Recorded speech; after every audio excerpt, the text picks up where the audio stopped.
Welcome to Bloom Today. We have a fantabulous show for you. We're going to be asking, can God be trusted with life and death?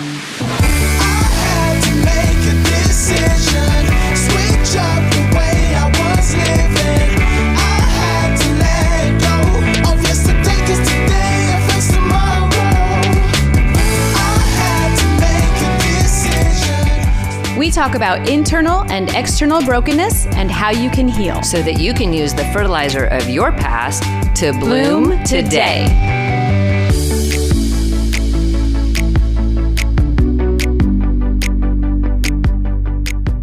Welcome, everybody, and we're talking today about can God be trusted with life and death? I trust him with life. That's good. Mm-hmm.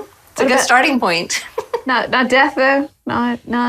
I think that's a little harder for everybody because subject. Yeah, because one of the things that I've noticed in my life and with the people around me is that death is consistently perceived as like the end all, least hopeful. It's like it's over and done, and there's no hope after that. It's the ultimate evil. Oh yeah. And I'm like, but Paul said to live is Christ, to die is gain. Mm-hmm. And Jesus actually fulfilled his mission by dying, not by being born. Right. Like there's so many places where God's perspective on life and death is entirely different than we do when we're making it all about if they're not alive, then that's the worst thing in the world. And I think it's because it hurts us when people we love are no longer here. Yeah. And that's devastating. Absolutely. Like absolutely devastating. Yeah. And I mean, with those of us on the world, on the globe, who are not Christian, that can very much be, well, that's the end. And there are people who don't think that there is an after death. And so for them, there is no hope in that. There's really no hope. And that's why movies use the stakes have to be higher, and they literally use life and death as stakes in storytelling. Mm-hmm. And we're so familiar with this idea of life and death being the ultimate, beginning, but then the ultimate ending. And it's so just final, right? Mm-hmm. But then God comes in, flips the script, and says, hey, it's not actually as final as you might think. And I'm going to use that which you thought was the ultimate hopelessness, and I'm going to come in and bring you the ultimate hope out of that. And actually the symbol of the cross, which was originally a symbol of torture and death and destruction, is now, Christians have adopted it as a symbol of life and forgiveness and hope. Right. Yeah, and thinking about different times throughout the Bible and actually in our modern culture where somebody was martyred or somebody was killed or there was something and it became an added launching point for a movement or for a change in society or for something. And obviously Jesus' death and resurrection was the biggest in history. Yeah. But so many different places, God utilized the thing that seemed to be so hopeless and turned it into a launching point that's incredible. And I know for me, I got pregnant from a date rape. And I had to go through this whole struggle over abortion or not because I was 40 and people in the church were going to reject me and no one would believe it was due to rape. So I was going to be stuck carrying the shame and guilt of it. And I thought about the idea of abortion and then I was like, I can't. There's no way I can, I just can't deal with that. So I realized I was going to have to put everything on the line for the life of that baby. Yeah. And then I miscarried. And I lost that baby, and I was... You had to trust him with life. I mean, life was the first one. That was the first part that was difficult. Yeah. And then when the baby died, I was like doubly devastated because I had made all these choices to sacrifice everything for this life. And then I had to flip it around with, okay, now what do I do? Yeah. But God used that in my story to then give me the courage to stand up to perpetrators and do what we do now. Like it was the launching point in that shift in my perspective and seeing that God could bring this value in my heart from this baby that I never got to meet, but that was still a gift of life. Yeah. And God took it, but that wasn't the end. Yeah, it's not the end of the story. It's not the end of our story. I'm just reminded of a few years ago when my grandmother passed away. And we were aware that she was passing away, but God very specifically had me scheduled to speak. I remember. And here in Tennessee, and she was in New Jersey. Right. And I had to make a decision as far as where would I go? Would I go to the hospital? Would I go to hospice and see her for the last time? Or would I speak life and hope with a message to women that God had organized for me ahead of time before we knew that was a possibility? And I had to surrender and ask God all the days leading up to it. Do you really want me to speak? Do you really want me to do this? Or where do you want me to be? Because ultimately, I wanted to be surrendered to him and what his plans were for me. And I felt very strongly that I was supposed to speak. And we did plan to, my mother and I, to drive up to New Jersey immediately after I spoke. But that morning at 7 a.m., she passed away. And so I knew she had gone. I will start crying. I knew she had gone, but he asked me to continue. And he asked me to speak. And you spoke. And I spoke. And it was great. And there were a lot of positive things that happened that came out of that. And there was one woman specifically who said, you came here for me. You're the reason you came here for me. And she changed a lot of stuff. And she actually had the courage to write her book and move forward in her ministry because of what I said. And what actually made me feel so much better even afterwards was knowing that she had miscarried 2 babies earlier in her life. And it was a joy to me to know that she was reunited with them and she was meeting them for the first time. Yeah. And that didn't make it to me a sad occasion. You know, I had her for 35 something years, something like that in my life. And so I knew her and God didn't want me to remember her in pain at the end. He wanted me to remember her life and celebrate her life and celebrate knowing that she was in heaven, healed and whole without any more pain. And she was meeting her babies for the first time. That was amazing to me. And that gives me hope for the future as well. Well, and the I'll thing, see her again too. Yes, but the thing is, the grief is real. The loss is real, and even your tears right now. And I started tearing up because it's the concept of death does take somebody out of our story, out of our ability to actually live with them and talk to them and see them and touch them and be close to them. And that's a devastating loss when you love somebody. And we want to make it about it's all got to be okay, or it's going to destroy us. Right. And God instead says that that's in his hands, and he will help us through the time of grief. Yeah. He will walk us through and redeem that time in us. He will show up for us in that space of grief and loss and pain, because that is some intense pain when you're just, I don't know, for me, the edge of hopelessness that can come with that in the cycle of grief. And because no, I won't leave you. I won't forsake you. I'm going to be there with you. There is hope. There is life after death. There is redemption. And I am so glad that there is that, but we still have to walk that out. It's not a fun thing in life at all. Grief is not fun? No. Oh, yeah, I'm very well aware. But it's, I have experienced grief before and after that hope in the Holy Spirit and that hope in seeing them again. And it's totally different. I mean, there's sadness and there is grief and it's tough, but it's not without that hope at the end. So for lack of a better term, it takes the edge off. I don't know how else to say it, because there's light at the end of the tunnel. Yes. And we get to trust God. He says that life and death are in his hands. Absolutely. He says that he is the one who gives and takes the way. He's the one who does that. And before the world, he knew us. He created us. He gave us a purpose. And he knows our days. He knows the numbers. He knows exactly when we are going to be making that transition into his kingdom instead of this one where we can see each other and touch and feel and relate. But I'm excited that we have a guest that's coming that's going to be talking about her story of hope. Yes.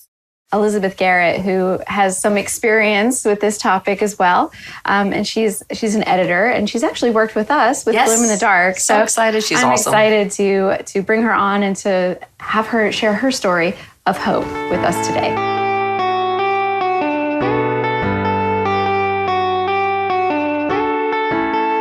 Thanks so much for being here, Elizabeth. Thank you, Jenny. It's great to be here.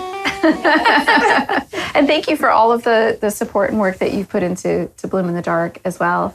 I know that what we do is not easy, and our topics are not easy. But you are familiar with pain as well and grief in your experience, and that started at a young age for you, right? Yes, I was 4 years old when my biological mother passed away with cancer. And it was the same day that the nation was grieving the loss of John F. Kennedy, our president. Oh my goodness. And as a 4-year-old, my world was being rocked as well as the world of the nation, as the world overall. Right. And that grief is compounded by a sense of instability. Right. Is the word I was looking for. Absolutely. At that point, I knew my world was going to change dramatically. Yeah. But of course, I had no idea just how much. How badly it was going to change. Exactly. Because it went downhill from there. Tell us. Absolutely. Well, before then, I felt like I had the perfect life. I mean, I even had a pony. How perfect is that? Like the child with a pony. Oh my God. Like for real. It was pretty awesome. Totally fairy tale. You had it there. Exactly. Of course, at that point, the adults in my life were not able to handle the loss of my mother well, so they were emotionally immature. Right. And they were not pouring into me. And I needed, as a 4-year-old child, I needed that nurturing, and they tried. But over the course of the next few years, I experienced verbal abuse in horrific ways. Physical abuse because of the anger that was pinned up in my dad for losing his wife. Right. Which is part of the grieving process, but not when it's unhealthy. Not when it's unhealthy, right. Right. And then there was sexual abuse later on. So in my mind, had my mother never left, these horrific things would never happened. Right. And I was told when I was at the cemetery right after her death that God needed an angel, which is why he took her. So I couldn't even trust God at that point. Of course not. Like, that's painful. And for a small child, how are you supposed to know that God needed an angel more than you needed to survive and have a mom and be okay? Like that warps things, doesn't it? Right. And then all these bad things happen. So in my mind, it was God sending me the message that his needs were more important than my needs. Right. And that's, as children, we come up with all kinds of coping mechanisms that are a part of that. And that led you into some more destruction. Yes, it did. Tell us about that. Well, of course, I had no self-esteem. I didn't feel like I had people in my life that supported me. Even though they did, they just didn't know how. Right.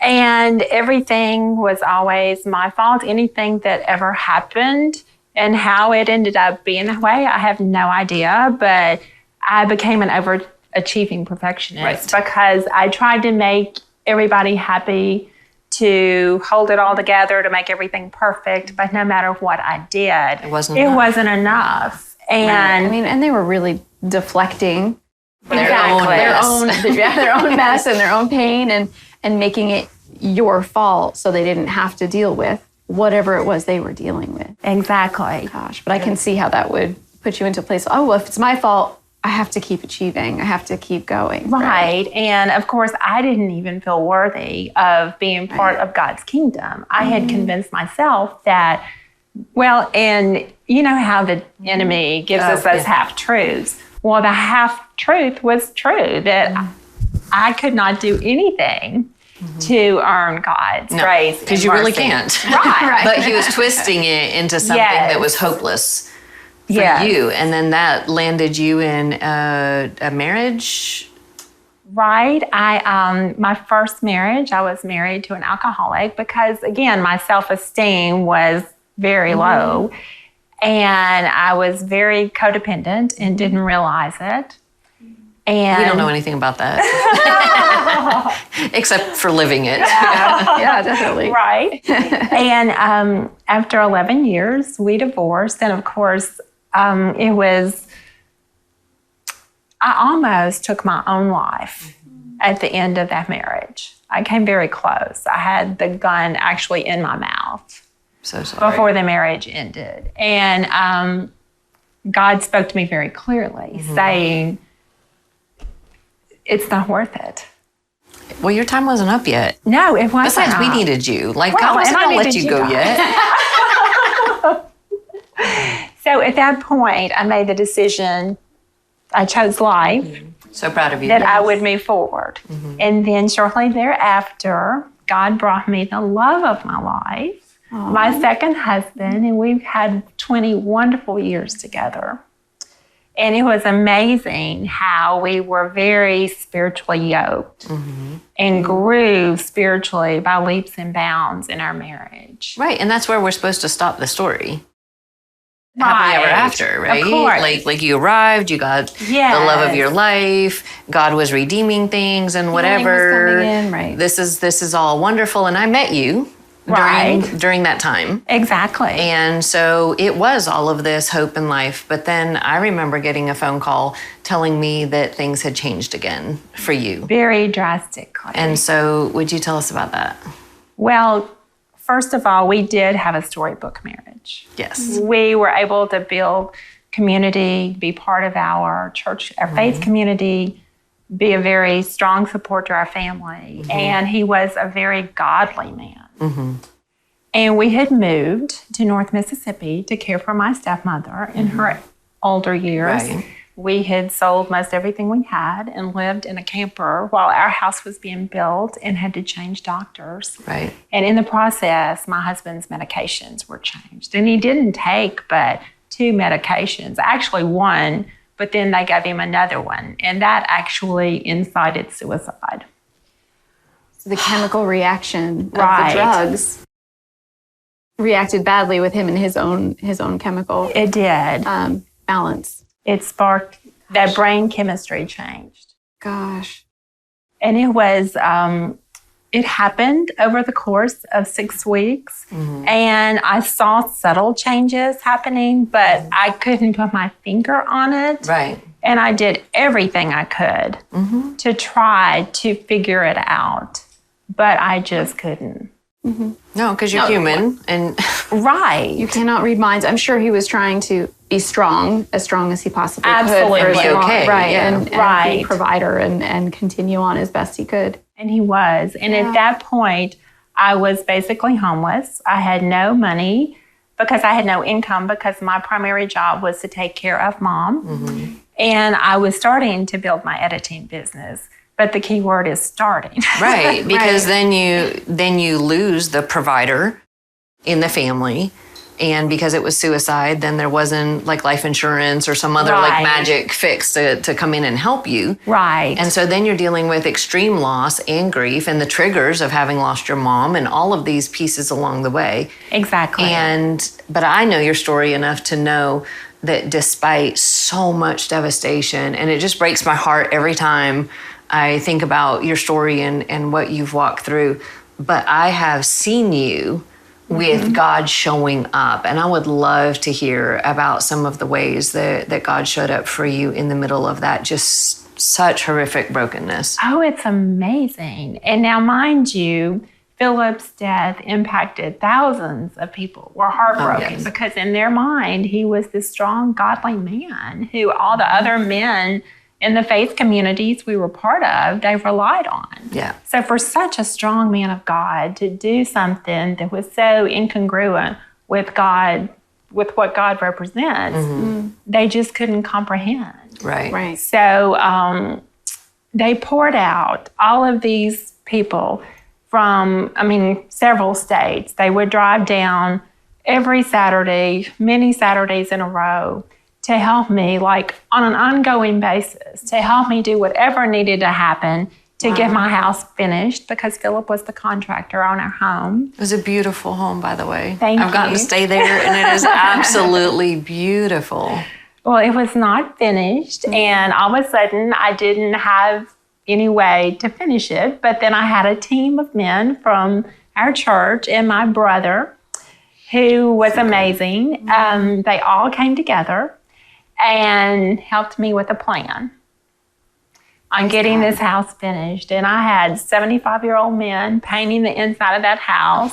I had a couple drive from Memphis over 100 miles each way, like every weekend, to finish out the trim work. And they did this for 6 to 8 weeks. There's so much love. In the house, I felt it. There was so much love poured into that house, into you.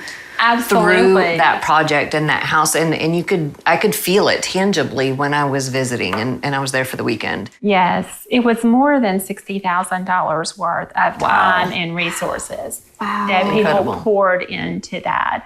So I would have a place to live. I love it. And you pour into other people. Yeah. You pour into all of the people that we work with Bloom, through what God's gifted you with the editing. You've poured into people through your stories that you've written and shared, and guideposts and various other places that God has allowed you to share that story and testimony. And I've just seen you take what the enemy intended for evil, because he always wants everything to be destroyed and ruined and whatever.